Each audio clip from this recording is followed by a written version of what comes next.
Good evening, ladies and gentlemen. This evening we're going to talk about project management plans.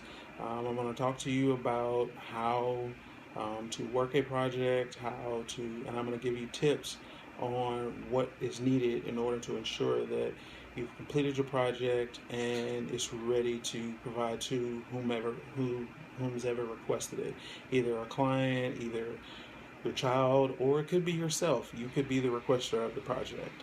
But I'm going to explain all that today in my speech about project management. I'm going to take a particular project that I got at work and talk about that. Okay. This project involves all of our credit card industry, and it involves a recent update that was provided with a cell phone carrier. How many of you guys have one of these?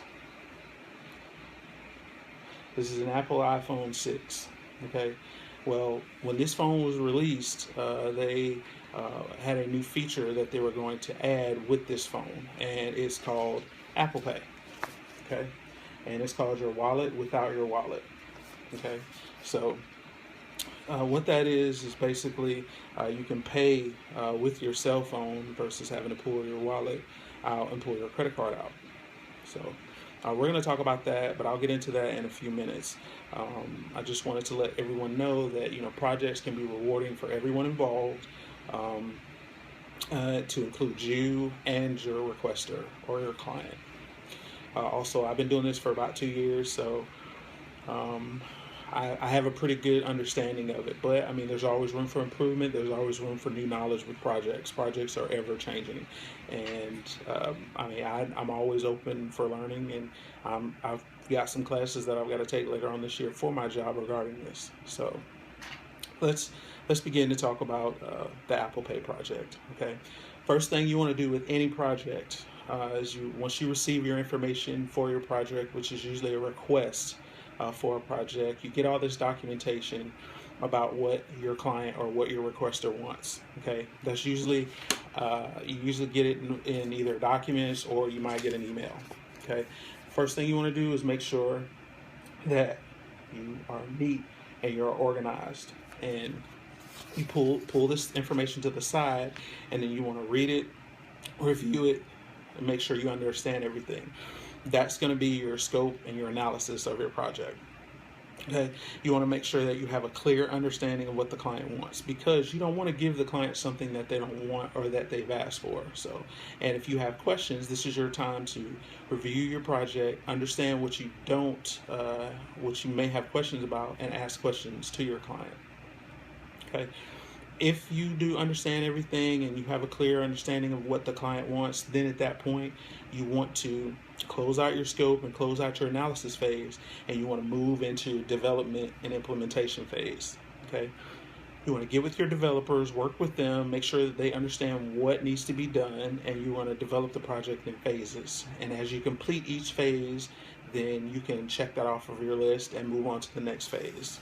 Once all phases have been complete, then you want to test your project. Okay, it is very important that you test your project, because you want to make sure that what you have works and what they requested works. Once you've tested each phase, then at that point and everything works, then at that point it's your turn. It's your time to actually present your project to your client and give them a demonstration of what they've requested and what they wanted. You want to go over this information with them, show them step by step, give them examples, give them information, seek their feedback, see if they are happy with what you've done. If they give you the green light and say that they're satisfied, then at that point it's time for you and them to decide on a date that you want to implement your project and begin to allow this service for your consumers. Okay. Well, once that is done and you've established that, you're going to update that information and provide that to the client. The client's going to notify their customers, hey, this is new, this is coming, and if you have any questions about it, please call our customer service area.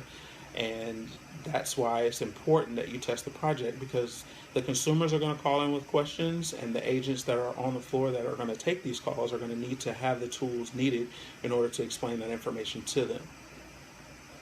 So, with that being said, Apple Pay has been updated with most credit cards, and more are still on the way. That process was very long and very tedious, but it is actually pretty cool. I've used it myself a couple of times, and it's kind of cool just having your phone and making a payment by pushing a button on your phone versus pulling out your wallet, swiping your card, putting in your information. So, with that all being said, I would like to say that, again, this was a project that I talked about for a credit card company and a cell phone company.